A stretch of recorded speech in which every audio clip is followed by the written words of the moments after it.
That's the New York Times reporter dropping that story over the weekend. Stephen Roberts, ABC News political analyst, the best in the business. Good morning, Stephen Roberts.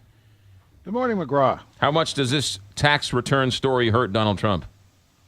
Well, I don't think it hurts him with his core supporters. They're going to be with him no matter what. But I think on the margins, with some swing voters and swing states, it could hurt for three reasons. One is, no matter how often his aides say this makes him a genius, I don't know how you can say he's a genius if he loses over $900 million. And that really undermines his argument that he's such a master of the economy and such a master of business that he's fit to run the country.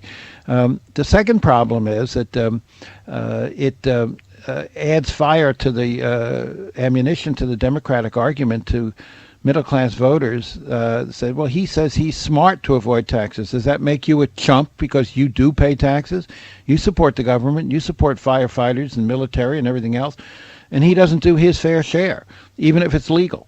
And the third factor here is it's going to increase the drumbeat, which the Democrats, again, have been pushing hard, to release even more information, and it will continue to fuel this argument. What is he hiding? So is it going to hurt with his core supporters? No. But is it a political problem? Definitely. Would have been a lot more sustainable by the Trump campaign if he would have released these this summer and made the same argument. Now he's hiding. Now everybody wants to see it. He's basically been hacked. Somebody photocopied it and basically hacked it the way they hacked into the DNC, just a different type of hack. Should he release the rest of his tax returns now, Stephen Roberts? Well, should is a big word. From some kind of abstract ethical point of view, absolutely. This is, for 50 years, it's been an absolutely conclusive expectation. Every candidate in both parties has done this. So from that perspective, yes, he should. But politically, clearly, he is hiding something. If these taxes were not monumentally embarrassing, he would have done this a long time ago.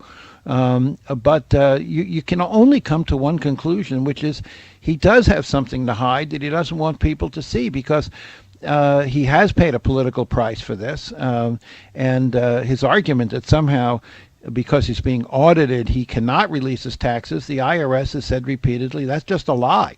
I mean, that he is under absolutely no limitations whatsoever. So he's got to have made the decision that releasing that information is more damaging than withholding it. The fact that he is still as close as he is, I know we don't really know where they are, but then I guess the conventional wisdom is that she's a couple of points ahead. But he's still very much right there after many are calling the worst week in presidential politics.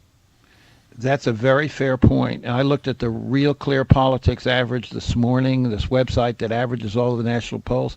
She was still up by only about 2.5 points, which is hardly a landslide. He's still very close and sometimes leading in key states. Her margin in the Electoral College is still slim. She's in a lot better shape today than she was a week ago, when he clearly was surging, when the trend line was clearly in his favor. What is obvious is that surge toward Trump has been stopped by his debate performance and the week that followed. But anybody who thinks this election is over is just not looking at the hard facts. And at the heart of the calculation here, and any fair assessment, is the fact that she continues to fail to inspire people in anything like the same way that Obama did. And it's a particular problem with young people, no matter how often Bernie Sanders campaigns for it, and particularly with young minorities, African Americans, not at all enthusiastic for.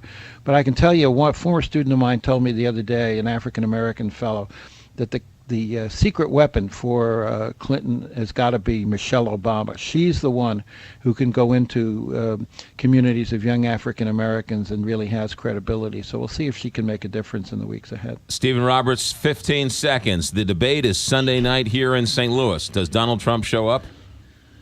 He'll show up, but the question is which Donald Trump shows up. And it's also a town hall forum, which is very different. So you can't criticize the moderator because the moderator are the voters.